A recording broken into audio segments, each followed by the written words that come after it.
کسی سے سیکھتے کم سے کم اپنے امام احمد رضا سے سیکھ لو. وہ غمگین ہوتے تھے تو بھی ذکر مصطفیٰ کرتے تھے, وہ خوش ہوتے تھے تو بھی ذکر مصطفیٰ کرتے تھے. گھر میں بھائی کی میت ہوئی ہے, حضرت حسن بریلوی کتنے اپنے گویا کہ ان کی ریڑھ کی ہڈی تھے. مولانا حسن بریلوی کے انتقال پر امام احمد رضا جیسے قادر الکلام شاعر نے بھائی کا مرثیہ نہیں لکھا, ورنہ ہر شاعر کو اٹھا کر کے دیکھ لو جس کے گھر میں میت ہوئی ہے, ہر شاعر نے اپنے گھر کی میت کا مرثیہ لکھا ہے. تنہا امام احمد رضا ہے نہ جو باپ کا مرثیہ لکھتا ہے, نہ ماں کا مرثیہ لکھتا ہے, نہ بھائی جو کمر تھا اس کا مرثیہ لکھتا ہے. جب بھائی کا انتقال ہوا تو مرثیہ نہیں لکھا بلکہ اپنے محبوب کی نعت لکھا. سرور کہوں کہ مالک و مولا کہوں تجھے, باغ خلیل کا گل زیبا کہوں تجھے, حرما نصیب ہوں تجھے امید گے کہوں, جانے مراد کانے تمنا کہوں تجھے. صبح وطن پہ شام غریباں کو دو شرف, بے کس نواز گے سو والا کہوں تجھے. مجرم ہوں اپنے عفو کا سامہ کروں شہا, مجرم ہوں اپنے عفو کا سامہ کروں شہا, یعنی شفیعی روز جزا کا کہوں تجھے. اللہ رے تیرے جسم منور کی تابشیں, اللہ رے تیرے جسم منور کی تابشیں, اے جانے جاں میں جانے تجلا کہوں تجھے. اور تیرے تو وصف و عیب تناہی سے ہے بری, حیران ہوں میرے شاہ میں کیا کیا کہوں تجھے. کہہ لے گی سب کچھ ان کے ثنا خاں کی خاموشی, چپ ہو رہا یہ کہہ کے میں کیا کیا کہوں تجھے. لیکن رضا نے ختم سخن اس پہ کر دیا, خالق کا بندہ خلق کا آقا کہوں تجھے. آج میری گفتگو کا عنوان ہے عشق رسول اور اس کے تقاضے. عشق رسول کے تقاضے کیا ہیں اس پر گفتگو کرنا ہے. یہ بہت بڑے عالم اور محقق کے لیے عنوان ہوتا ہے, لیکن مجھے حکم ہے اللہ کی توفیق سے اللہ تبارک و تعالی آسان فرمائے اور ہم سب کو حق سننے, حق پر عمل کرنے اور حق بولنے کی توفیق عطا فرمائے. آپ سب جانتے ہیں کہ عشق رسول ایمان ہے, عشق رسول ایمان ہے, عشق رسول ہی ایمان ہے, عشق رسول ایمان کا ایمان ہے, عشق رسول ایمان کی جان ہے. جب تک کہ دل کے عشق رسول نہیں ہوگا آدمی کبھی بھی مومن نہیں ہو سکتا. سچے مومن ہونے کے لیے, کامل مومن ہونے کے لیے عشق مصطفیٰ ضروری ہے, محبت رسول ضروری ہے. اور اللہ تبارک و تعالیٰ نے ہمیں خود عشق مصطفیٰ کا حکم دیا ہے اور شدت کے ساتھ اللہ کے رسول سے محبت کا حکم دیا ہے.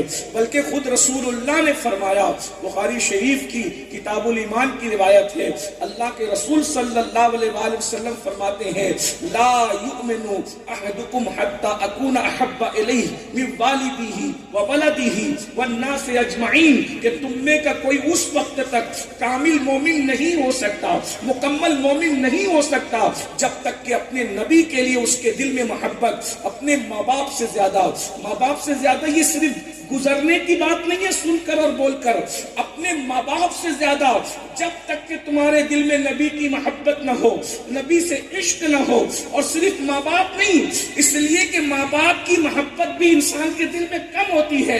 اس کے بعد میرے آقا نے مزید فرمایا, وَوَلَدِهِ, اپنی اولاد سے زیادہ. اللہ اکبر. آقا ارشاد فرماتے, وَالنَّاسِ اجمعین, دنیا کے ہر انسان سے سب سے زیادہ محبت جب تک آمنہ کے لال سے نہ ہو تم اس وقت تک کامل مومن نہیں ہو سکتے. یہاں تو ایک روایت میں اتنا فرمایا اور دوسری روایت میں یہاں تک فرمایا, جب تک اپنی جان سے زیادہ وہ مصطفیٰ جان رحمت سے محبت نہیں کرتا اس وقت تک اس کا ایمان, کامل مومن کو اس کا ایمان مکمل نہیں ہوتا, وہ کامل مومن نہیں ہوتا. پتا چلا ایمان کے کمال کے لیے عشق مصطفیٰ ضروری ہے, ایمان کی تکمیل کے لیے محبت رسول ضروری ہے. آپ کیا سمجھتے ہیں, ہم لوگ جب عشق رسول پہ بات کرتے ہیں تو کچھ ناقص لوگ یا 1857 کے بعد جو لوگ پیدا ہوئے وہ کہتے ہیں یہ کیا عشق و محبت کی باتیں کرتے ہیں, اور یہ کیا بار بار عشق عشق کی بات کرتے ہیں, یہ اللہ کی بات کیوں نہیں کرتے. ہم ان سے کہتے ہیں جب تک کہ مصطفیٰ جان رحمت کا عشق نصیب نہ ہو اللہ کی محبت بھی کسی کو نصیب نہیں ہو سکتی. اللہ نے خود جس کی محبت کی دعوت حضرت موسیٰ موسیٰ علیہ السلام کو دی ہے، حضرت ابراہیم خلیل کو دی ہے۔ خدا جس کی محبت کا داعی ہے اسے محمد الرسول اللہ کہتے ہیں۔ اللہ تبارک و تعالی حضرت موسیٰ سے کہتا ہے، اے موسیٰ کیا تم چاہتے ہو کہ تمہاری آنکھوں سے تمہاری بصارت جتنی قریب ہے اس سے زیادہ میں تمہارے قریب ہو جاؤں؟ اے موسیٰ کیا تم یہ چاہتے ہو کہ اللہ اکبر جتنا تمہاری جان سے تمہارے جسم سے تمہاری جان قریب ہے اس سے زیادہ میں تمہارے قریب ہو جاؤں؟ اسی طریقے سے فرمایا تمہاری سماعتوں سے تمہاری سماعتیں تمہارے کان سے جتنا قریب ہے اس سے زیادہ میں تمہارے قریب ہو جاؤں۔ اور موسیٰ تم چاہتے ہو کہ تم مجھے محبوب ہو جاؤ اور میں تم سے پیار کروں، تو حضرت موسیٰ نے فرمایا عرض کیا کیوں نہیں؟ تو ارشاد ہوتا ہے ایک کام کرو یہ سب تمہیں نصیب ہو جائے گا۔ حضرت موسیٰ نے کہا کیا کرنا پڑے گا؟ تو ارشاد ہوتا ہے جس سے میں محبت کرتا ہوں اس سے تم بھی محبت کرو، میں تمہیں یہ سب مقامات عطا کر دوں گا۔ تو دور پر کھڑے ہو کر حضرت موسیٰ نے پوچھا تھا وہ ہے کون جس سے تو بھی محبت کرتا ہے، ہم کو بھی محبت کا حکم دیتا ہے؟ تو ارشاد ہوتا ہے وہ آمنہ کا لال ہے، عبداللہ کا لخت جگر ہے، وہ میرا اور تمام عالمین کا محبوب محمد الرسول اللہ ہے۔ اندازہ فرمائے حضور کی محبت کا یہ عالم ہے کہ اللہ تبارک و تعالیٰ خود دعوت دیتا ہے، اور بلکہ یہاں تک فرمایا اللہ اکبر، اللہ نے حضرت موسیٰ کو مخاطب کر کے فرمایا اور ہمیں تعلیم دی، فرمایا جو اس سے محبت نہیں کرے گا میں اس کو جہنم میں داخل کروں گا، چاہے وہ کوئی ہو۔ اللہ اکبر، حدیث کے الفاظ نقل کرنے کی میرے اندر ہمت نہیں ہے، اگر آپ کو اس کو رجوع کرنا ہے تو امام المتکلمین کی کتاب سرور القلوب آپ اس کا مطالعہ فرمائیں، آپ نے وہاں تفصیل سے اس کا ذکر فرمایا ہے۔ میرے آقا صلی اللہ علیہ وآلہ وسلم کے دیوانوں، اب پتہ چلا حضور کی محبت کیا ہے، حضور کا عشق کیا ہے۔ نماز ناقص ہے جب تک عشق مصطفیٰ نہ ہو، روزے نامکمل ہے جب تک عشق مصطفیٰ نہ ہو، ارے ایمان ہی نامکمل ہے۔ ہم تو ہم ہے، شاعروں نے بھی کہا، ڈاکٹروں نے بھی کہا، محمد کی محبت دین حق کی شرط اول ہے، محمد کی محبت دین حق کی شرط اول ہے، اسی میں ہو اگر خامی تو سب کچھ نامکمل ہے۔ آج اس امت کے پاس سب کچھ جو ہے وہ عشق نہیں جو صحابہ کے پاس تھا، وہ عشق نہیں جو تابعین کے پاس تھا، وہ عشق نہیں جو تبع تابعین کے پاس تھا، وہ عشق نہیں جو اولیاء اللہ کے پاس تھا۔ آج اگر تھوڑا سا مال آ جاتا ہے لوگ ہفتوں نبی کا نام تک نہیں لیتے، لیکن ایک دور وہ تھا کہ وقت کا بادشاہ بھی اس وقت تک سوتا نہیں تھا جب تک رسول اللہ پر 1000 مرتبہ درود نہیں پڑھ لیتا تھا۔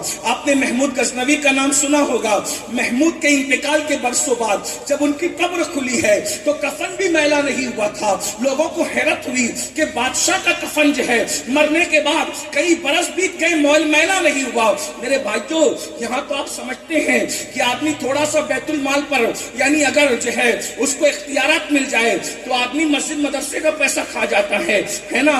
اللہ اکبر، محلے کے چھوٹے موٹے کارپوریٹر لوگ، آپ کے یہاں ایسے نہیں ہوں گے لیکن ایک جنرل بات کر رہا ہوں، چھوٹے موٹے کارپوریٹر لوگ جو ہے نہ گٹر کا پیسہ، نالی کا پیسہ، سڑک کا پیسہ کھا جاتے۔ دنیا کا حال یہ ہے، تو جو پورے ملک کا بادشاہ ہو اس کے کھانے پینے کے بارے میں اللہ اکبر لوگ کتنا گمان کرتے ہوں گے۔ تو بادشاہ بھائی کسی عالم کا کفن میلا نہ ہو تو تعجب لوگوں کو ہوتا ہے، حالانکہ عالم ہوتا ہے لیکن وہاں تو بادشاہ ہے بھائی، بادشاہ اچھے کام بھی کرتا ہے، برے کام بھی کرتا ہے، اور بادشاہ پھر بادشاہ ہوتا ہے۔ لیکن محمود غزنوی جیسے بادشاہ کا جب کفن میلا نہیں ہوا تو لوگوں کو حیرت ہوئی، تب لوگوں کو بتایا گیا اس کا عمل یہ تھا کہ یہ اس وقت تک سوتا نہیں تھا جب تک 1000 مرتبہ رسول اللہ پہ درود نہیں پڑھ لیتا تھا۔ میرے بھائیوں، یہ بادشاہوں کا حال تھا۔ اب تو ہم کئی دن ہو جاتے ہیں اپنے آقا کا نام تک نہیں لیتے۔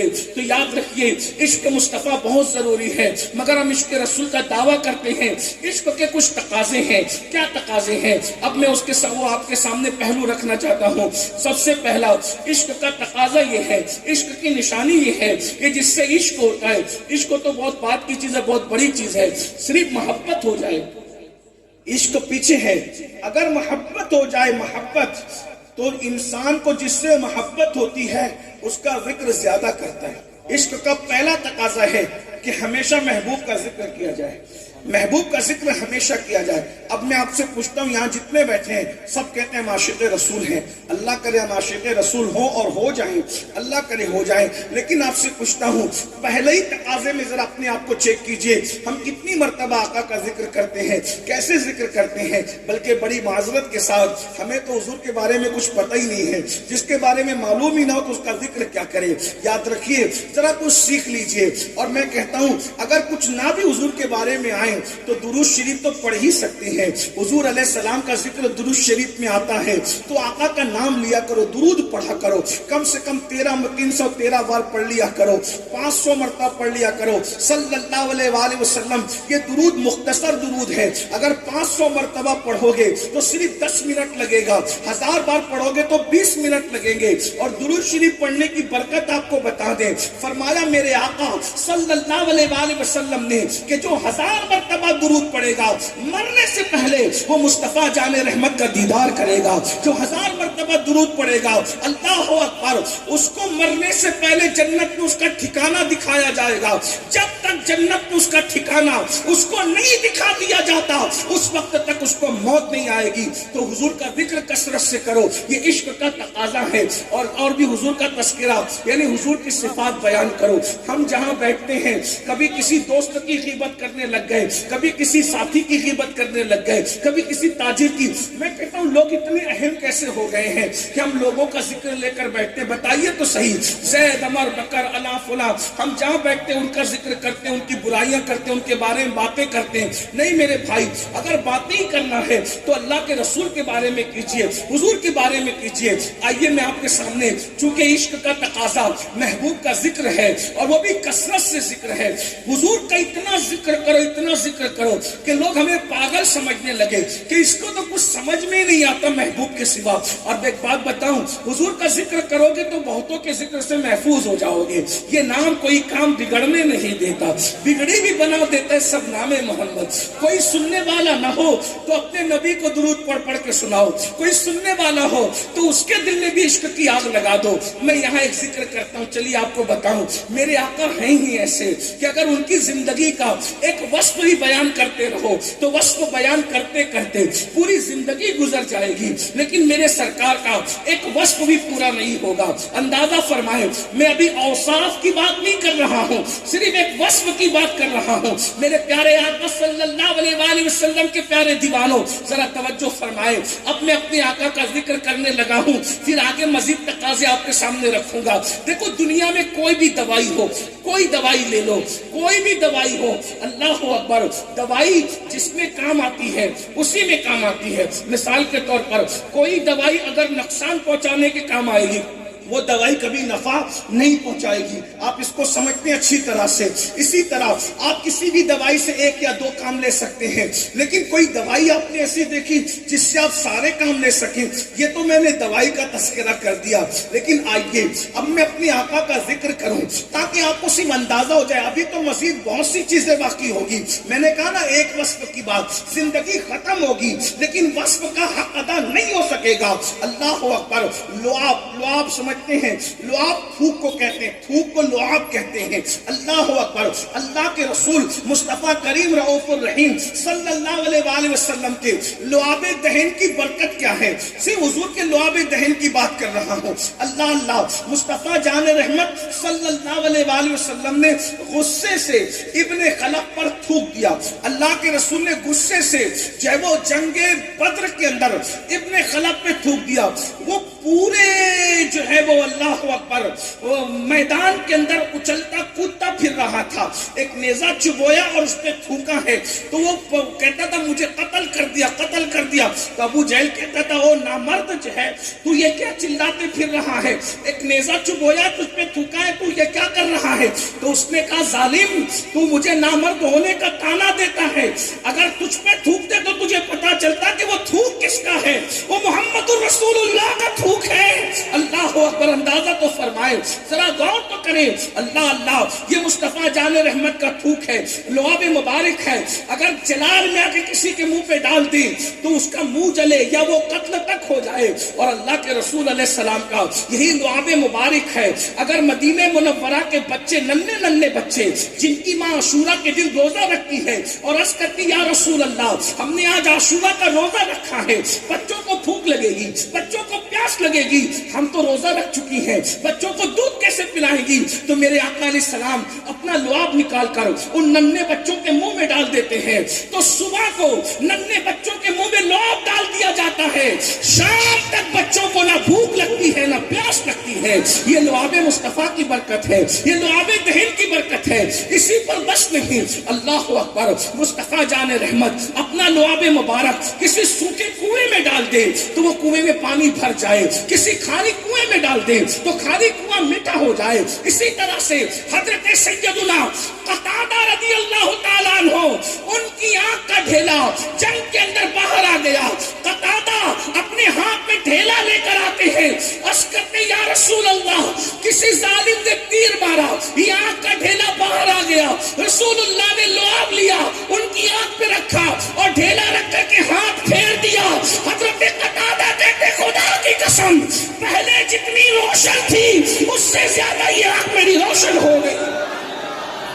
یہ اپنے نبی کے لعاب کی برکت ہے, لعاب مبارک کی برکت ہے. پھر اللہ اللہ, آپ نے سنا ہوگا بہت تفصیل سے, میں آج نہیں پڑھوں گا لیکن صرف اشارہ. خیبر کا خیبر کی جنگ آپ نے بار بار عاشقوں سے سنی ہے. جنگ خیبر میں اللہ کے رسول صلی اللہ علیہ وآلہ وسلم نے فرمایا کل جھنڈا اس کو دوں گا جو اللہ کا محب بھی ہوگا, محبوب بھی ہوگا, نبی کا محب بھی ہوگا, محبوب بھی ہوگا, کرار ہوگا, فرار نہیں ہوگا, فاتح ہوگا. اللہ اللہ, لوگ رات بھر انتظار کرتے رہے جھنڈا کس کو ملے گا. صحابہ کہتے صبح کو اٹھے, ہر بندہ چاہتا تھا جھنڈا مجھے ملے, لیکن حیرت ہے حضور نے پورے مجمع کو دیکھا اور مجمع کو دیکھ کر اس کو بلایا جو مجمع میں تھا ہی نہیں.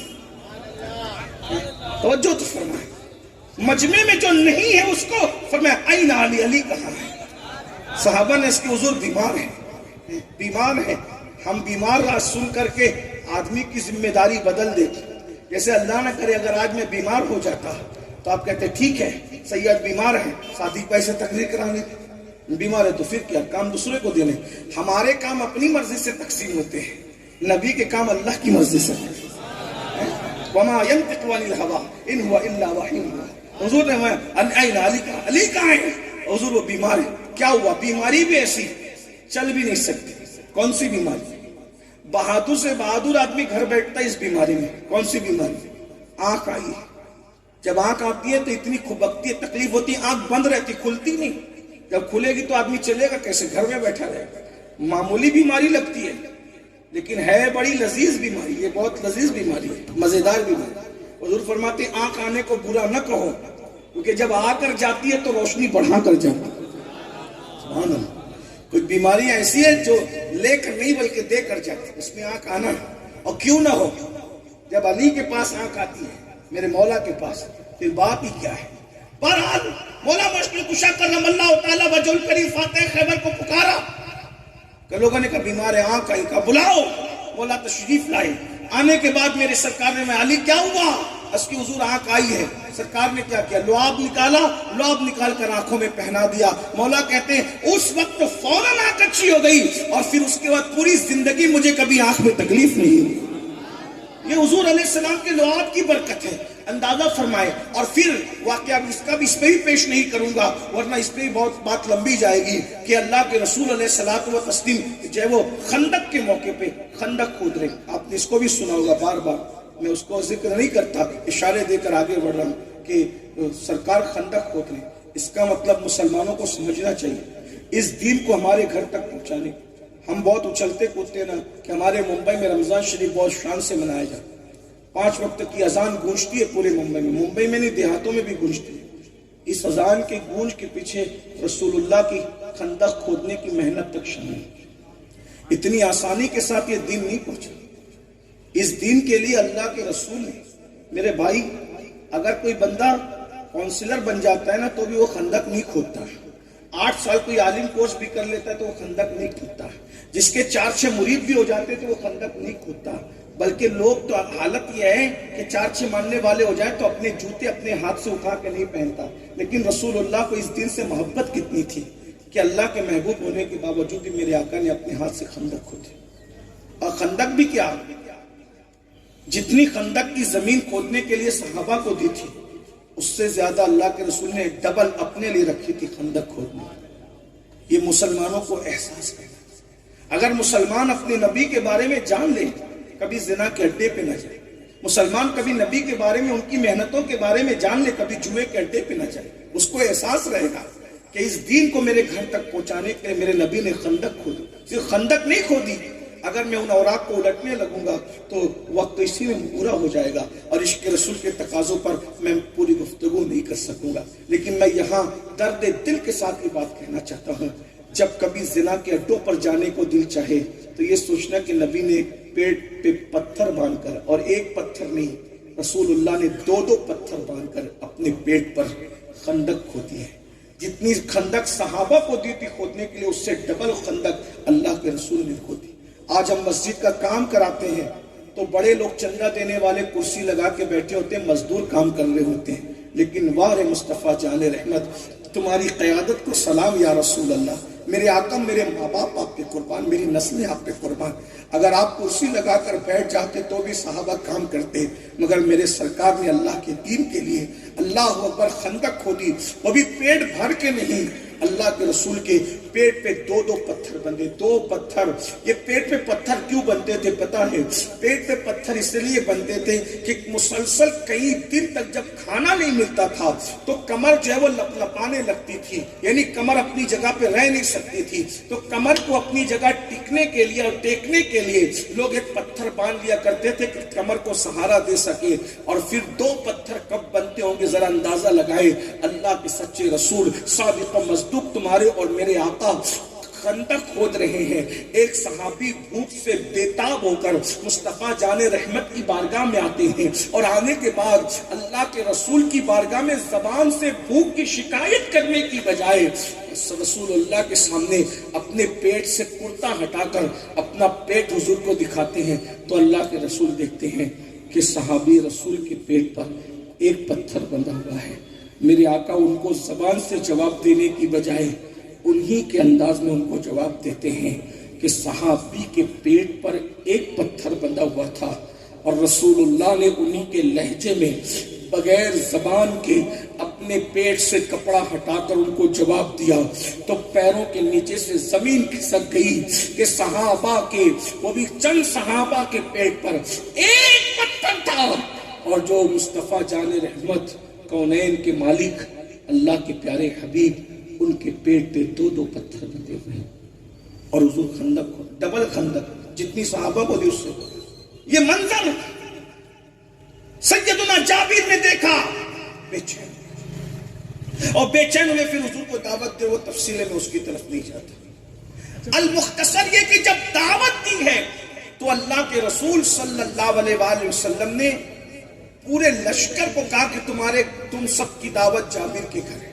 حالانکہ حضرت جابر کی بیوی نے کہا تھا کہ حضور کو اکیلے کو دعوت دینا، کیونکہ ہمارے یہاں آدھا سیر جو ہے اور ہم ایک بکری کا بچہ ذبح کر رہے ہیں، اس لیے ہم ہر کسی کو نہیں کھلا سکیں گے، حضور کو دعوت دینا. مگر جب میرے آقا کو دعوت ملی تو حضور نے پورے لشکر کو دعوت دی. حضرت جابر بیوی سے کہتے ہیں کہ غضب ہوا کا کیا ہوا؟ حضور نے پورے لشکر کو دعوت دی ہے. پورے لشکر کو میں نے تو تمہیں پہلے ہی کہا تھا نا، پہلے ہی کہا تھا کہ حضور کو اکیلے کو دعوت دینا. تم نے پورے لشکر کو بتا دیا کہ میں نے نہیں، میں نے تو آقا کو اکیلے کو دعوت دیا. پھر کیا ہوا؟ حضور نے پورے لشکر کو دیا. اس خاتون کو کتنا یقین تھا اپنے نبی پر، انہوں نے کہا اگر حضور نے دعوت دی ہے اب ہمیں کوئی فکر کرنے کی ضرورت نہیں، نبی ہمارے مہمان ہیں، نبی کو کھلانا ہمارا کام ہے، اور لشکر نبی کا مہمان ہے، لشکر کو کھلانا نبی کا کام ہے. اندازہ فرمایا. اور اس کے بعد اللہ کے رسول نے بس اتنی شرط رکھی جب میں گھر آؤں اس وقت تک کہ روٹی پکانا شروع مت کرنا، اور جب تک میں گھر نہ آ جاؤں اس وقت تک ہانڈی کا ڈھکن مت ہٹانا، نکالنا مت شروع کرنا۔ اللہ کے رسول گھر آئے اور اپنا لعاب نکالا اور روٹی میں ڈالا اور فرمایا پکاتے جاؤ اور کھلاتے جاؤ، اور اپنا لعاب نکالا اور ہانڈی میں ڈالا، نکالتے جاؤ اور کھلاتے جاؤ۔ لشکر کے لوگ آتے رہے، کھاتے رہے، حتیٰ کہ پورا لشکر کھا گیا، مدینہ منورہ کے لوگ کھا گئے۔ جابر کہتے ہیں ہانڈی میں اب اندازہ نہیں ہوتا جب پکایا تھا تب زیادہ ہے یا اب زیادہ نظر آ رہا ہے۔ اندازہ کریں یہ حضور کے لعاب کی برکت ہے۔ بتائیے تو صحیح، جس کا لعاب اتنا بے مثال ہو اس کی ذات کتنی بے مثال ہوگی۔ تو ہمیں حضور کا تذکرہ کرنا ہوگا، اپنے ننھے بچوں کو بتانا ہوگا کہ ہمارے نبی کون ہے، کیونکہ جس سے محبت ہوتی ہے، عشق کا تقاضا ہے، اس کا ذکر کثرت سے کرو۔ میں تو آپ کو ایک مشورہ دیتا ہوں، ختنہ ہو بچے کی تو جلسہ رکھو، میلاد کی محفل رکھو اور اس میں کسی عالم کو بلاؤ۔ کوئی ضروری نہیں ہے کہ مالیگاؤں سے، بنگلور سے، دلی سے، کلکتہ سے، نہیں، ایسا نہیں۔ اپنے محلے کے امام کو بلاؤ اور ان کو بولو کہ حضور کی سیرت بیان کرو۔ اللہ اکبر، کسی کی میت ہو جائے سیرت النبی، کسی کا تیجے کی محفل ہو حضور کا ذکر، کسی کے چہلم کی محفل ہو ذکر رسول، کسی کے عرس کی محفل ہو ذکر رسول، حضور کا ذکر ذکر ذکر اتنا کرو، اتنا کرو، اتنا کرو، اتنا کرو کہ بچے کو نبی کی معرفت نصیب ہو جائے۔ اللہ اکبر، ہم حضور کا ذکر، میں تو کہتا ہوں کھاتے حضور کا ہے اور گاتے کس یہ حال ہے۔ ہم سے بڑا نمک حرام کون ہوگا بھائی، مجھے بتائیں تو صحیح۔ جملے کے سخت لگے تو معاف کیجئے گا، کھاتے نبی کا ہے۔ ننگے دھڑنگے پیر جن کے کوئی نام بھی نہیں ہے، ان کی کرامتیں گڑ گڑ کے پیش کرتے ہو، حضور کا ذکر تک نہیں کرتے۔ جس کا کوئی نام نہیں اس کو غیبی پیر نام دیا جاتا ہے۔ ولی ہے، میں انکار نہیں کرتا، لیکن غیبی پیر ہیں، غیبن شاہ ہیں۔ غیبن شاہ نام اسی وقت رکھا جاتا ہے جب نام اسٹری کچھ پتہ نہیں ہوتی۔ تو جو غیبن شاہ ہیں اس کی بھی ہم کرامتیں گڑھ کر کے بیان کرتے ہیں، لیکن جس کے معجزات اتنے ثابت ہے کہ قرآن حدیث جس کے معجزات کے ترانے پڑھ رہے ہیں، ہم ان کا ذکر اپنی محفلوں میں نہیں کرتے۔ ذرا غور تو کیجیے نا، اور آپ کو بھی شرم آنی چاہیے، حضور کا کھاتے ہو، آپ بھی تو حضور کا کھاتے ہو۔ اب بتائیے، ختنہ کے موقع پہ ڈی جے لگا کے ناچتے اور نچواتے ہو، بتاؤ یہی حضور کی دیوانگی کا حق ہے، یہی عشق مصطفیٰ کا حق ہے؟ صرف مسجد میں مسلمان بنو گے یا گھر پہ مسلمان بھی بنو گے؟ صرف مسجد میں میت میں مسلمان بنو گے یا شادیوں میں بھی مسلمان بنو گے؟ میرے بھائیوں، ہم صرف مسجد کے مسلمان نہیں ہیں، ہم مسجد میں بھی اللہ رسول کا ذکر کریں گے، ختنہ کے موقع پہ بھی اللہ رسول کا ذکر کریں گے، کیجئے 10ویں 20ویں کے موقع پہ بھی اللہ رسول کا ذکر کریں گے۔ ارے نہیں کسی سے سیکھتے، کم سے کم اپنے امام احمد رضا سے سیکھ لو۔ وہ غمگین ہوتے تھے تو بھی ذکر مصطفیٰ کرتے تھے، وہ خوش ہوتے تھے تو بھی ذکر مصطفیٰ کرتے تھے۔ گھر میں بھائی کی میت ہوئی ہے، حضرت حسن بریلوی کتنے اپنے گویا کہ ان کی ریڑھ کی ہڈی تھے، مولانا حسن بریلوی کے انتقال پر امام احمد رضا جیسے قادر الکلام شاعر نے بھائی کا مرثیہ نہیں لکھا، ورنہ ہر شاعر کو اٹھا کر کے دیکھ لو جس کے گھر میں میت ہوئی ہے، ہر شاعر نے اپنے گھر کی میت کا مرثیہ لکھا ہے۔ تنہا امام احمد رضا ہے نہ جو باپ کا مرثیہ لکھتا ہے، نہ ماں کا مرثیہ لکھتا ہے، نہ بھائی جو کماتا اس کا مرثیہ لکھتا ہے۔ جب بھائی کا انتقال ہوا تو مرثیہ نہیں لکھا بلکہ اپنے محبوب کی نعت لکھا، کیونکہ جانتے تھے خوشی میں ان کا ذکر کروں گا خوشی بڑھ جائے گی، غم میں ان کا ذکر کروں گا غم ختم ہو جائے گا۔ خود کہتے ہیں ان کے نثار کوئی کیسے ہی رنج میں ہو، جب یاد آ گئے ہیں سب غم بھلا دیے ہیں۔ اللہ اکبر۔ اور نعت بھی لکھی تو کس شان کی لکھی، سبحان اللہ۔ کیا لکھی؟ کہتے ہیں آنکھیں رو رو کے سجانے والے، جانے والے نہیں آنے والے۔ سبحان اللہ۔ ذرا اگر شعر سمجھتے ہیں تو توجہ فرمائیں، حضور کا ذکر ہو رہا ہے اور غموں میں کس شان سے ہو رہا ہے۔ کہتے ہیں آنکھیں رو رو کے سجانے والے، جانے والے نہیں آنے والے، وہی دھوم ان کی ہے ماشاء اللہ، مٹ گئے آپ مٹانے والے۔ حسن تیرا سا نہ دیکھا نہ سنا یا رسول اللہ، حسن تیرا سا نہ دیکھا نہ سنا۔ وہ کہتے ہیں اگلے زمانے والے، کہتے ہیں اگلے زمانے والے، جگمگا اٹھی میری گور کی خاک، جگمگا اٹھی میری گور کی خاک، تیرے قربان چمکنے والے۔ سنیوں ان سے مدد مانگے جاؤ، سنیوں ان سے مدد مانگے جاؤ۔ ارے پڑے بکتے رہے بکنے والے، پڑے بکتے رہے ٹھکنے والے آسیو تھام لو دامن ان کا، آسیو تھام لو دامن ان کا، وہ نہیں ہاتھ جھٹکنے والے۔ اور غم میں تھے نا تو خود سے کہتے ہیں کیوں رضا آج گلی سنی ہے، کیوں رضا آج گلی سوئی ہے، اٹھ میرے دھوم مچانے والے۔ نعرہ تکبیر، نعرہ رسالت، سنی دعوت اندازہ فرمائیں یہ ہے کہ خوشی میں رہو تو ذکر مصطفیٰ کرو، غم میں رہو تو ذکر مصطفیٰ کرو، موڈ اکھڑا رہے تو ذکر مصطفیٰ کرو۔ کیوں بتاؤں، اکھڑا ہوا موڈ ہوگا وہ یاد آ جائیں گے تو اکھڑا ہوا موڈ بھی جم جائے گا۔ سبحان اللہ، وہ ہیں ہی ایسے، ان کا ذکر کوئی کر کے تو دیکھے۔ حضرت یونس مچھلی کے پیٹ میں کرتے ہیں تو مچھلی کے پیٹ سے ان کو نجات مل جاتی ہے۔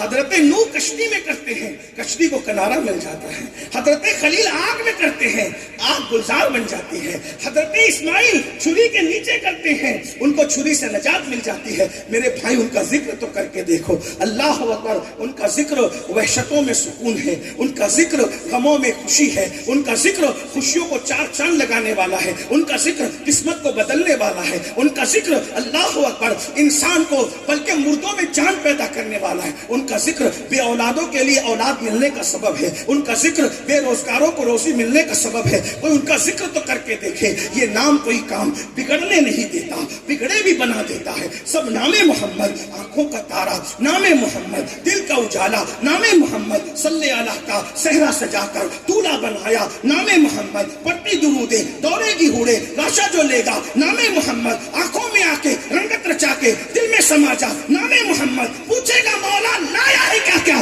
میں یہ کہوں گا نام محمد۔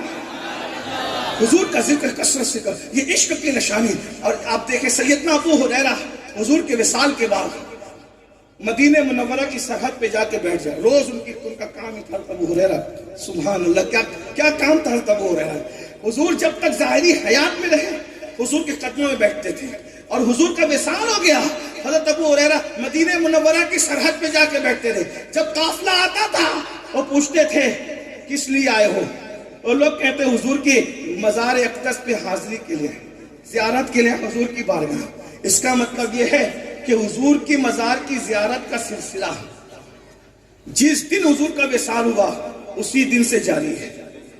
ہاں، جو یہ کہتا ہے کہ مزار پہ جانا بدعت ہے، اس کا مسلک خود بدعت ہے، اس کی فکر خود بدعت ہے، اس کے خیالات خود بدعت ہے۔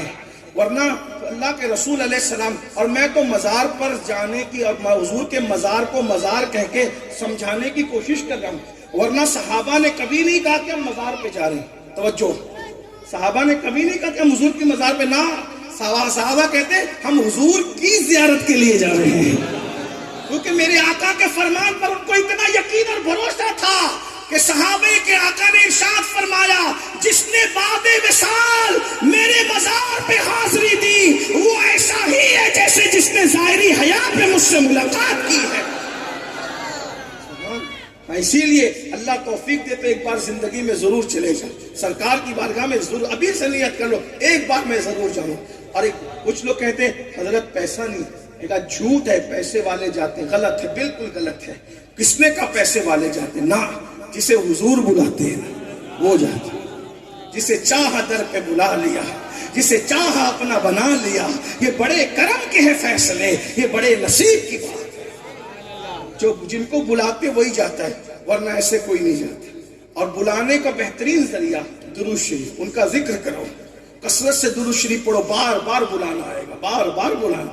بس ایک بات کہوں، کبھی بلائیں گے گی، کبھی خود تشریف بھی لائیں گے۔ سبحان اللہ، پڑھ کے تو درود پڑھ کے تو دیکھو، آپ درود سے غافل ہو، آپ کو نہیں پتا درود کی برکت کیا ہے۔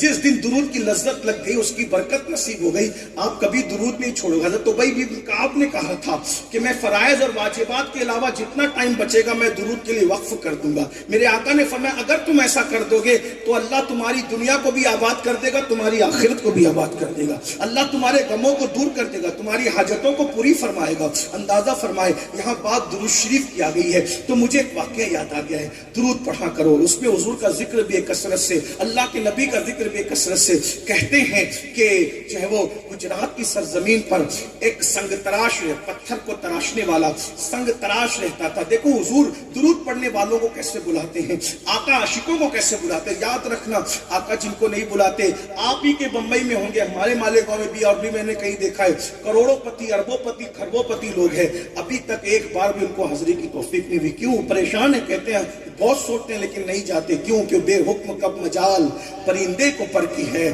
وہاں کوئی نہیں آ سکتا جب تک حضور کا اذن نہ ہو، حضور کی عطا نہ ہو، حضور کا کرم نہ ہو. اور وہاں پیسے والے ہی نہیں بلکہ صرف اللہ اکبر جن کو سلیکٹ کیا جاتا ہے، جن کو چنا جاتا ہے، انہی کو بلایا جاتا ہے. ہوا کیا؟ اللہ اکبر، ایک سنگ تراش تھا، گجرات کی سرزمین پہ رہتا تھا، اور اس کا حال یہ تھا، اس کی کیفیت یہ تھی کہ اس نے دلائل الخیرات شریف کو زبانی یاد کر رکھا تھا. آپ اپنے علماء کرام سے پوچھیں تو وہ آپ کو بتائیں گے کہ دلائل الخیرات شریف جو ہے، نعرہ تکبیر، نعرہ رسالت، درود شریف، رب صلی وسلم دائما ابدا علی حبیبک خیر الخلق کلہ. درود شریف پڑھنے کے بعد درود شریف پڑھیں، رب صلی وسلم دائما ابدا علی حبیبک خیر الخلق کلہم.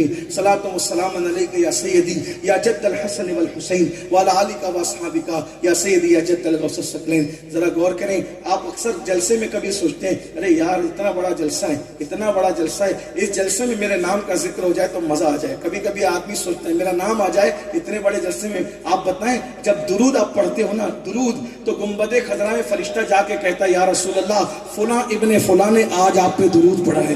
بھائی جلسے میں مقرر نام لے لے تو آپ کی چھاتی 56 کی ہو جاتی ہے. وہاں گنبد خضرا میں درود پڑھنے والوں فرشتہ حضور کے پاس جا کے آپ کا بھی نام لیتا ہے، آپ کے باپ کا بھی نام لیتا ہے.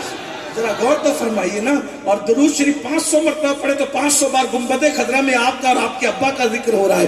سبحان اللہ، درود پھر درود ہے. اور ایک بات یہ بھی بتاؤں، جب ہم نبی پہ درود پڑھتے، بخاری شریف کی حدیث ہے من صلی علیہ واحدہ صلی اللہ علیہ عشرہ، جو میرے نبی پر ایک بار درود پڑھتا ہے اللہ اس پر 10 درود نازل فرماتا ہے، 10 رحمتوں کی برسات فرماتا ہے، 10 درودوں کا نزول کرتا ہے، یعنی رحمتوں کا نزول کرتا ہے. اے مسلمان، تو کتنا بلند ہو جاتا ہے، کتنا محترم ہو جاتا ہے، ایک بار تو خدا کے حبیب پہ درود پڑھے، 10 مرتبہ درود اللہ تجھ پہ نازل فرمائے، یعنی تجھ پہ اپنی رحمتوں کا نزول فرماتا ہے. تو ذرا غور کیجئے گا، ایک بار درود شریف پڑھیں، عاشقوں کی طرف پڑھیں درود شریف.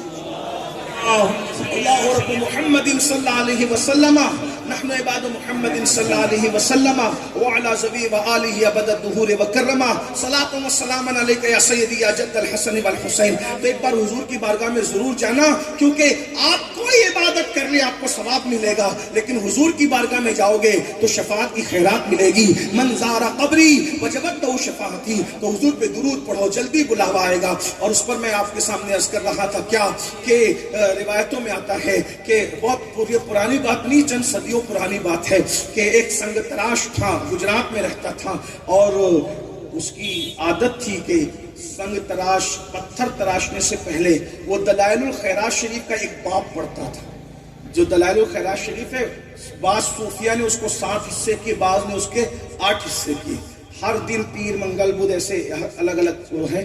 اگر اللہ توفیق دے تو روزانہ پڑھ لیا کرو، 10 منٹ لگتے ہیں، بلکہ اگر آپ روزانہ پڑھیں گے تو 7 منٹ میں بھی لوگ ختم کر لیتے ہیں ایک باب. کتنا ٹائم لگتا ہے. ایسے ایسے پیارے پیارے صیغے ہیں، اور وہ درود کی مقبول کتاب ہے. لوگ اس کو پڑھتے پڑھتے ولی بن گئے. اور اس کے جو مصنف ہے سید سلیمان جزولی رحمت اللہ علیہ، ان کی قبر انتقال کے بعد جب کھلی تو مشک کی خوشبو آ رہی تھی، اور انتقال سے پہلے انہوں نے خط بنوایا تھا تو وہ خط ابھی بھی چاند کی طرح چمک رہا تھا، اور ان کا بھی کفن پہ کوئی دھبا نہیں لگا ہوا تھا. آج بھی ان کے مزار پر لوگ بیٹھ کر کے دلائل الخیرات ہی پڑھتے ہیں. یہ میں سمجھتا ہوں کہ درود کی کتابوں میں جتنی مقبولیت دلائل الخیرات کو ملی ہے اتنی کسی کتاب کو نہیں ملی ہے. بہت آسان ہے، آپ اگر پڑھنا چاہیں گے تو حضور قبلہ امیر سنی دعوت اسلامی سے آپ اس کی اجازت لے لیں. ایک تسلسل ہے، اس کا سلسلہ ہے اجازت کا، تو حضرت آپ کو اجازت بھی دے دیں گے. بڑے بزرگوں سے اجازت لے کے پڑھیں تو وہ برکات آپ کو ملتی ہے. تو بہرحال تو وہ سنگ تراش کی عادت تھی، زبانی یاد تھی پوری دلائل الخیرات شریف، اور ہر کام سے پہلے حضور کا ذکر کرتا. ذرا غور تو کریں. پتھر تراشا، پھر دوسرا تراشنا ہے تو اب پہلے وہ دلائل و خیرات کا ایک باب پڑھے گا، پھر پتھر تراشے گا، پھر تیسرا تراشنا، پھر پڑھے گا، پھر تراشے گا. یہ تھا اس کا عشق رسول، کیونکہ جس سے عشق ہوتا ہے تقاضا عشق یہ ہے کہ محبوب کا ذکر کثرت سے کیا جاتا ہے. پھر کیا تھا، روزانہ پڑھتا. اور ایک بات آپ کو بتاؤں، جب عشق آتا ہے تو اس کی ایک نشانی یہ ہوتی ہے کہ آپ تنہائی میں ہوتے ہیں. عاشق جب تنہائی میں ہوتا ہے تو اس کو ایسا لگتا ہے کہ میرا محبوب میرے ساتھ ساتھ ہے. یہ آدمی فیل کرتا ہے، یہ اس کو محسوس ہوتا ہے. پھر وہ حضور کے لیے روتا بھی ہے. اور امام المتکلمین علامہ نقی علی خان رحمۃ اللہ علیہ تفسیر علم نشرہ نامی کتاب میں جو اپنا انہوں نے تشریح کی ہے، تفسیر لکھی ہے، اس میں لکھتے کہ حضور کے عشق میں رونے سے بڑی کوئی عبادت ہے ہی نہیں. سب سے بڑی عبادت جو آدمی کو کھینچ کر خدا تک بلکہ اڑا کر خدا تک پہنچاتی ہے وہ ہے حضور کی محبت میں رونا، حضور کے عشق میں رونا. اور پھر کیا ہے، اللہ اکبر. تو وہ روتا تھا، بہت روتا تھا، اس کی آنکھیں آنسو بہاتی تھی. یاد رکھنا، ہنسنا اور رونا جو ہے وہ آدمی کے اختیار میں نہیں ہوتا. جب اندر سے دل جو ہے وہ بے چین ہوتا ہے یار کے لیے، تب آنکھ سے آنسو آتے ہیں اور پھر وہ روتا. اور پھر ایسا ہوا کہ روتے روتے ایک دن اس کی آنکھ لگ گئی. روزانہ حضور یاد آتے تھے، حضور پہ درود پڑتا تھا، حضور یاد آتے تھے، اللہ کے محبوب یاد آتے تھے، مصطفیٰ جان رحمت یاد آتے تھے. اور یہ بھی یاد رکھنا، جب حضور کی یاد آئے تو مقبول جو دعاؤں کی حاجتیں مانگ لیا کرو، کیونکہ حضور یوں ہی کسی کو یاد نہیں آتے ہیں. صوفیہ فرماتے ہیں پہلے حضور ہمیں یاد کرتے ہیں پھر وہ یاد آتے ہیں. اللہ اکبر. میرے بھائیوں ذرا غور کرو، اگر آج ہم حضور کی محفل لے کر کے بیٹھے ہیں، خوش نصیب ہو آج حضور نے ہمیں یاد کیا ہوگا، تب آج حضور ہمیں یاد آئے ہیں. سبحان اللہ. آج ہماری یہ محفل جو سجی ہے، میرے کریم آقا کی یاد کی محفل، میرے مصطفیٰ کریم کی یاد کی محفل. اللہ اللہ. روتا ہے، درود پڑھتا ہے، روتا ہے، درود پڑھتا ہے. ایک دن قسمت بیدار تھی، ستارے عروج پر تھے، آنکھ لگی، دل کی آنکھیں بیدار ہو گئی. کیا دیکھا؟ تخت ہے، نورانی تخت بچھا ہوا ہے اور اس پر اللہ کے حبیب جلوہ گر ہے. اور حضور اس سنگ تراش سے کہتے ہیں میرے عاشق، میرے دیوانے، کیا بات ہے، تم مدینے کیوں نہیں آتے؟ مدینے آؤ. حضور دعوت دے رہے، مدینے آؤ، تم مدینے کیوں نہیں آتے؟ ہائے ہائے ہائے. اللہ اکبر. حضرت مصطفیٰ کریم صلی اللہ علیہ وسلم نے کہا، وہ رو پڑا، حضور میری اوقات ہے، میں مدینے ہوں. سرکار میں مدینے آؤ. اور یہ دیکھو میرے گنبد کا یہ کنگرا ٹوٹ گیا ہے، اس کو آ کر تم تعمیر کرو گے. دنیا میں کروڑوں کلمہ پڑھنے والے تھے، لیکن انتخاب کس کا کیا جا رہا ہے؟ درود پڑھنے والے کا. درود پڑھنے والا کتنا مقبول ہے، درود پڑھنے والا کس قدر محبوب ہے کہ کنگرے کے لیے اس غریب سنگ تراش کا انتخاب ہو رہا ہے. اور کہاں مصطفیٰ جان رحمت خود انتخاب فرما رہے ہیں. میرے بھائی وہ اٹھا، جب اٹھا آنکھ کھلی تو پورا گھر خوشبو سے معطر تھا، مہک رہا تھا پورا گھر خوشبو سے. حضور کی آمد کی ایک نشانی ہے. حضور کو کوئی خواب میں دیکھتا ہے تو گھر اس کا مہک، یوں بھی مہک، خواب میں بھی آتے ہیں تو مہکا دیتے ہیں. سبحان. جب خواب کی مہک کا یہ عالم ہے تو حقیقتوں کی مہک کا عالم کیا ہوگا؟ کیا مہکتے ہیں مہکنے والے، بھوک میں چلتے ہیں بھٹکنے والے، اور وہی دھوم ان کی ہے ماشاء اللہ. مٹ گئے آپ مٹانے والے، اور کہتے ہیں یا رسول اللہ. کہتے ہیں کہ امام اہل سنت نے حضور کی خوشبو کا تذکرہ کیا ہے. فرماتے ہیں کہ کیسے پھولوں میں بسائے ہیں تمہارے گیسو، کیسے پھولوں میں بسائے، بھینی خوشبو سے مہک جاتی ہے گلیاں واللہ، کیسے پھولوں میں بسائے ہیں تمہارے گیسو. تو حضور کی مہک سے پورا گھر معطر تھا. خواب میں رو رہا تھا، کیسے جاؤں، رو رہا تھا کیسے جاؤں، لیکن دیوانہ تھا، حضور پہ یقین تھا. جھولا اٹھایا، آؤ دیکھا نہ تاؤ دیکھا، اور بندرگاہ کی طرف چل پڑا. جب جیسے ہی بندرگاہ پہ پہنچا، وہ زمانہ ٹکٹ کا زمانہ نہیں تھا، اور جو وہ ویزا کا، پاسپورٹ کا زمانہ نہیں تھا. ادھر پیسے دو، ادھر بیٹھو اور چلو. اس کے پاس تو پیسے بھی نہیں تھے. جھولا لٹکا کر بندرگاہ پہ گیا تو جہاز جدہ شریف کی طرف جا رہا تھا، لیکن ملاح کے 1000 کاوشوں کے باوجود جہاز آگے بڑھنے کو تیار نہیں تھا. ملاح کوشش کر رہا تھا لیکن جہاز آگے نہیں بڑھتا. اس دیوانے پہ نظر پڑی تو پوچھا کدھر کا ارادہ ہے؟ کہا مدینے جانا. کعبے کا نام تک نہ لیا، طیبہ ہی کہا۔ کدھر جانے کا؟ مدینے جانے کا۔ آؤ بیٹھو چلو۔ جیسی کشتی میں قدم رکھا، سفینہ سوئے جدہ روانہ ہو گیا۔ لوگ متاثر ہوئے، اسی کی وجہ سے رکا تھا جہاز، اسی کی وجہ سے رکا تھا۔ اب اس کے دل میں خیال آ رہے تھے، سب کا اپنا اپنا معلم ہے، جدہ پر اتریں گے تو سب کو اس کے معلم لے کر کے جائیں گے، مجھے کون لے کر کے جائے گا؟ لیکن قربان، جب وہ بندہ ساحل جدہ پر پہنچا تو سب کے معلم کھڑے ہوئے انتظار کر رہے تھے، لیکن اللہ اکبر، ایک منظر آنکھوں سے دیکھا گیا اور لوگ حیران رہ گئے۔ لیکن اس معلموں کی صف میں جو ہے وہ شریف مدینہ منورہ کا گورنر بھی کھڑا تھا، اور ہر نکلنے والے کا منہ دیکھ کر گورنر مدینہ پوچھتے تھے، کیا تم ہندوستان سے آنے والے سنگ تراش ہو؟ کیا تم ہندوستان سے آنے والے سنگ تراش ہو؟ اللہ اکبر! جب یہ نکلے سر جھکا کر کہ کدھر جائیں کہاں جائیں، اب تو یہاں مفت میں آ گئے، جدہ سے مدینے مفت میں کیسے جا سکتے ہیں؟ مگر یہ بھی دل کہہ رہا تھا جس نے بلایا ہے انتظام وہ خود ہی کر دیں گے۔ جیسے ہی مدینہ منورہ کے گورنر نے ان سے پوچھا، کیا تم ہندوستان سے آنے والے سنگ تراش ہو؟ انہوں نے کہا ہاں، مگر تم کیسے جانتے ہو اور آپ کون ہے، آپ کا تعارف کیا ہے؟ تو کہا کہ میں مدینہ منورہ کا گورنر ہوں، مدینہ شریف کا، اور تم کو لینے آیا ہوں۔ کہا مجھ غریب کو مدینے کے گورنر نہ مجھ سے اس کو کام کیا ہے اور وہ مجھے کیسے جانتا ہے؟ تو مدینے کے گورنر نے کہا اللہ کے رسول میرے خواب میں آئے تھے اور فرمایا اگر میری مہمانی کرنا چاہتا ہے تو ایک میرا غلام سنگ تراش ہند سے آ رہا ہے، اس کی خدمت کرنا، گویا کہ تو میری مہمانی کا شرف حاصل کر لے گا۔ آنکھوں میں آنسو تھے، آقا تمہاری عظمتوں پہ قربان، قربان میں ان کی بخشش کا، قربان میں ان کی بخشش پر، مقصد بھی زباں پر آیا نہیں، بن مانگے دیا اور اتنا دیا، دامن میں ہمارے سمایا نہیں۔ حیران تھے، کسی کو معلم لینے آیا، کسی کو کوئی لینے آیا، مدینے کے گورنر کو میرا خادم بنا دیا۔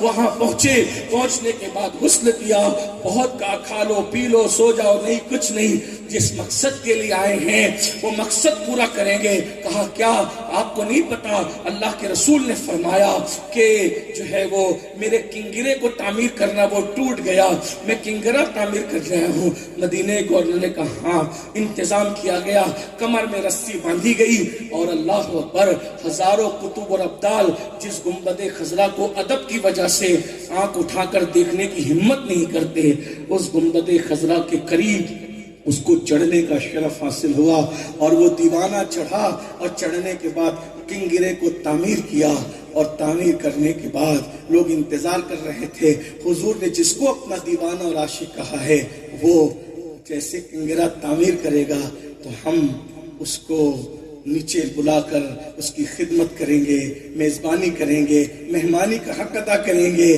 لیکن سب انتظار میں تھے، اور گنبد خضرا پر اس کا سر ڈھلک گیا۔ لوگ انتظار کرتے کرتے پھر کہتے نیچے آؤ نیچے آؤ نیچے آؤ، وہ سنتا کس کی ہے؟ بالآخر دو بندوں کو اوپر چڑھا کر دیکھا گیا تو اس کی روح قفس عنصری سے پرواز کر چکی تھی۔ جب تیری یاد میں دنیا سے گیا ہے کوئی، جان لینے کو دلہن بن کے قضا آتی ہے، اس کی قسمت پہ فدا تخت شہی کی راحت، خاک طیبہ پہ جسے چین کی نیند آئی ہو۔ میرے بھائیوں، یہ درود پڑھنے والوں کی برکت ہے۔ تو آپ اندازہ فرمائیں، حضور پہ درود پڑھو، بلاوا آئے گا، اور بلاوا آنا چاہیے۔ تو حضرت سیدنا ابو ہریرہ کی عادت تھی، جب بھی کوئی مدینہ منورہ میں آتا تو سرحد پہ بیٹھ کے پوچھتے کس لیے آئے؟ لوگ کہتے حضور کی زیارت کے لیے۔ ابھی مت جاؤ، میرے پاس بیٹھو۔ پھر کہتے تمہیں پتہ ہے حضور کیسے تھے؟ وہ کہتے نہیں پتہ، کیونکہ اب صحابہ کرام دھیرے دھیرے ختم ہو رہے تھے نا، دیکھنے والے۔ حضرت ابو ہریرہ کہتے تمہیں پتہ ہے حضور کیسے تھے؟ کہا ہمیں نہیں پتہ۔ کہا بیٹھو پہلے میں بتاؤں حضور کیسے تھے۔ اور پھر وہ حضور کا حلیہ بیان کرتے تھے، حضور کا ذکر کرتے تھے۔ ان کی آنکھیں ایسی تھی، ان کی بھاؤں ایسے تھے، ان کی پلکیں ایسی تھی۔ میں زیادہ نہیں ایک چیز پہ ذکر کروں، حضور کی جو بھویں تھی وہ کمان کی طرح تھی، کمان کی طرح. کمان سمجھتے جس سے میں تیر ڈال کے چلایا جاتا ہے، کمان کی طرح تھی. ابرو کمان کی طرح تھے اور دونوں آپس میں ملے ہوئے تھے. اور اس کا کمال یہ تھا قریب سے دیکھو تو ملے ہوئے لگتے تھے، ایسا لگتا تھا دو قبلے آپس میں گلے مل رہے ہیں. اور دور سے دیکھو تو جدا جدا لگتے تھے. ان کے ابرو نہیں، دو قبلوں کی یکجائی ہے. ان کی زلفیں نہیں، رحمت کی گھٹا چھائی ہے. اور ان کی جو پلکیں تھی وہ بالکل باریک اور نکیلی تھی اور بڑی تھی. ایسا لگتا تھا جیسے اس کمان کے اندر تیر رکھا ہوا. اسی لیے بزرگوں نے کہا حضور کا حسن تلوار کی طرح نہ تھا. توجہ، حضور کا حسن تلوار کی طرح نہ تھا، حضور کا حسن تیر اور کمان کی طرح تھا. کیونکہ تلوار اور تیر اور کمان میں فرق یہ ہے کہ تلوار سے حملہ کرو تو قریب کا آدمی نشانہ بنتا ہے، دور کا آدمی نہیں. اگر بالفرض ہے نہیں، رکھتے بھی نہیں، لیکن اگر میرے ہاتھ میں تلوار ہوتی تو ادھر ان کو مارتا، ادھر مارتا، آپ تک تو نہیں پہنچتی. یہ تلوار کی حد ہوتی ہے. اللہ نے محبوب کے حسن کو تلوار نہیں بنایا تھا، اللہ نے محبوب کے حسن کو تیر اور کمان بنایا تھا. وہ بھویں کمان کی طرح تھی اور پلکیں تیر کی طرح تھی. حسن کو تیر کمان اس لیے بنایا تھا، تلوار نہیں، کہ تلوار سے قریب والا صرف شکار ہوتا ہے، دور والا نہیں. مگر تیر اور کمان چلتی ہے تو قریب والا بھی شکار ہوتا ہے، دور والا بھی شکار ہوتا ہے. اسی لیے تو ان کے حسن کا جب تیر چلا تو قریب کا ابو بکر بھی شکار ہو گیا اور یمن کا اویس قرنی بھی شکار ہو گیا. سبحان اللہ، سبحان اللہ. ان کے حسن کا، اور آج تک وہ تیر چل رہے ہیں. ورنہ ممبئی والے تو مدینہ منورہ سے کتنے دور ہے، جو اگر یار کا ذکر لے کر کے بیٹھے تو پھر بات یہی ہے. سادی بھی شکار ہے، راضی بھی شکار ہے، بریلی کا کلندر بھی شکار ہے. دیکھ لے سب لوگ کیسے عشق میں دم، عشق کے دم بھر رہے ہیں. بلکہ اگر کوئی جلتی ہوئی آگ سے پوچھے کہ کس کی وجہ سے تو جل رہی ہے تو وہ آگ آپ کو جواب دے کہ جو داغ تیرے سینے میں ہے اسی کی وجہ سے میں بھی جل رہی ہوں. برستے ہوئے بادلوں سے کوئی پوچھے کس کے لیے گر رہے ہو تو وہ بھی یہی کہیں کہ بے دم شاہ کے لب و لہجے میں عدم سے لائی ہے.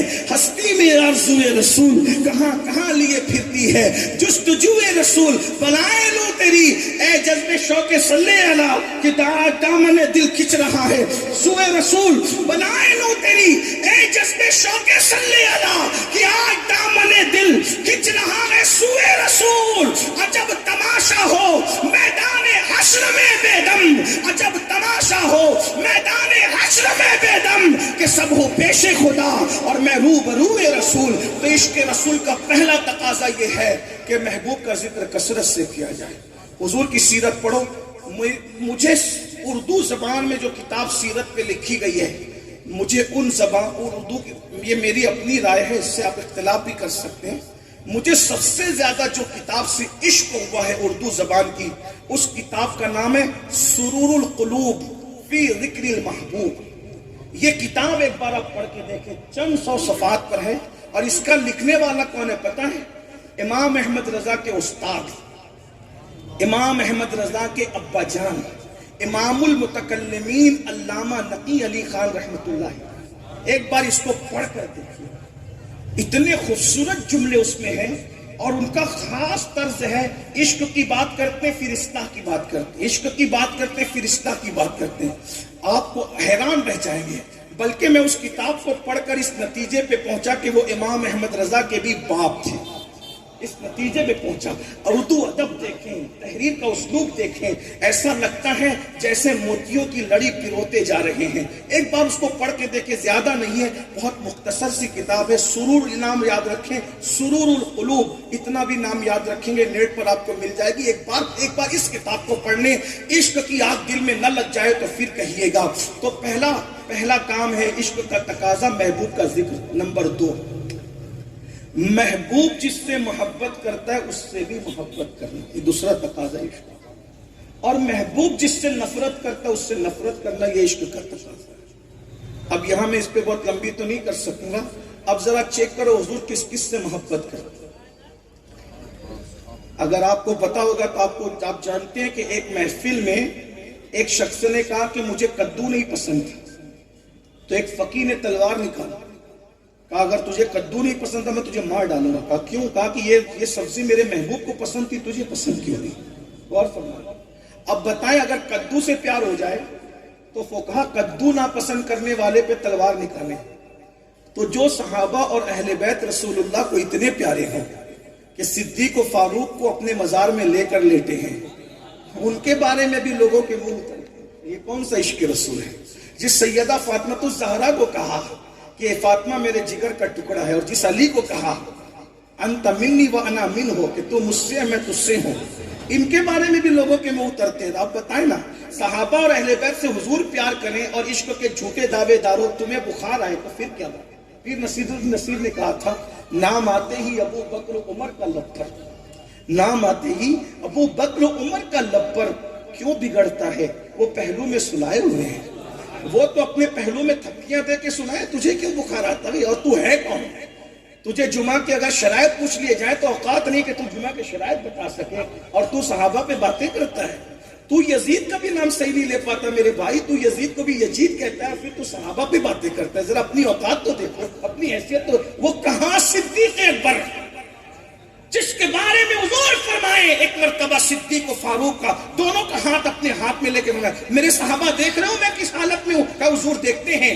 آپ کا ایک ہاتھ صدیق کے ہاتھ میں, ایک ہاتھ فاروق کے ہاتھ میں. فرمایا انشاءاللہ ہم تینوں قیامت کے دن اسی شان سے اٹھائے جائیں گے. یہ حال ہے. اور میرے امام نے تو پھر بات کی, کہتے ہیں محبوب رب عرش ہے اس سبز قبہ میں, پہلو میں جلوہ گاہ عتیق و عمر کی ہے, سعدین کا قران ہے پہلو ماہ میں, سعدین کا قران ہے پہلو ماہ میں, جھرمٹ کیے ہیں تارے تجلی قمر کی ہے, جھرمٹ کیے ہیں تارے تجلی قمر کی ہے. اللہ اکبر. اس لیے میرے بھائیوں حضور نے جن جن سے محبت کی ان سے محبت کرو. حضور علیہ السلام نے مدینہ منورہ کے غبار سے تک محبت کی.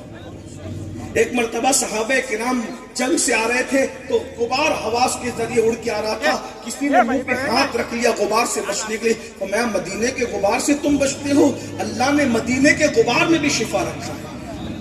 پھر حضور علیہ السلام نے جن چیزوں سے, اب یہ تو شخصیات ہو گئی میں نے اشارہ کر دیا, جن چیزوں سے محبت کی, مطلب نماز سے محبت کی, تو میں نماز میری آنکھوں کی ٹھنڈک ہے. عاشق رسول عشق کا تقاضا تو یہ کہ حضور جس سے محبت کریں. اللہ کے رسول کو اعمال میں سب سے زیادہ عمل جو پسندیدہ تھا وہ نماز ہے. فرمایا جعلت قرۃ عینی فی الصلاۃ, نماز میں میری آنکھوں کی ٹھنڈک ہے. تو میرے بھائیوں یہ عشق رسول کے تقاضے کہ اللہ کے حبیب علیہ السلام نے جس سے محبت کی اس سے محبت کرے, جن شخصیات سے محبت کی اس سے محبت کرے, جن سے نفرت کی ان سے نفرت کریں, جن اعمال سے محبت کی ان اعمال سے محبت کرے, جن اعمال سے نفرت کی ان سے نفرت کرے. میں دوران گفتگو اگر کوئی غلطی ہو تو اللہ تعالیٰ معاف کر دے. استغفر اللہ ربی من کل ذنب واتوب الیہ. السلام علیکم ورحمۃ اللہ.